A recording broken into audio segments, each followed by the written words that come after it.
Assalamu alaikum warahmatullahi ta'ala wa barakatuh. Barkanmu da yau, barkanmu da sake saduwa da ku a daidai wannan lokaci.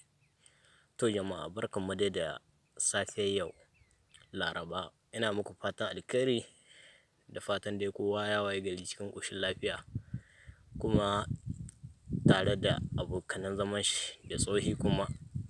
To abin da dai zan ce shine, 'yan Libya ana ta ganin Libya ana cewa ai 'yan Libya suna hutawa. A'a, ba ga aikin da ba suke ba, shi yasa.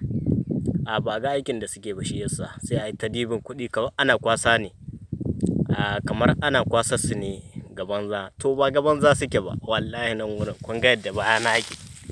Bayana nan kawai ciwo yake. Wallahi ku diba fa aikin da nake. Nan a tsugunne ne za ka ta wannan aikin. Kuna gani? Kun gani? Yanzu ne na zo farawa ciniki. A farawa ciniki. Wallahi ku dai kawai kuna dai gani kamar wani wanga abu.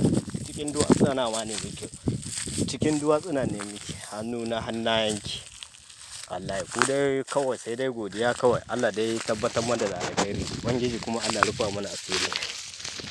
Allah fidda mu kuma daga cikin irin wannan wajajen haka ne. Kuma Allah sa kuma Allah sa dai mu ga alkhairi insha Allah. To yayi kyau, godiya nake. A huta lafiya.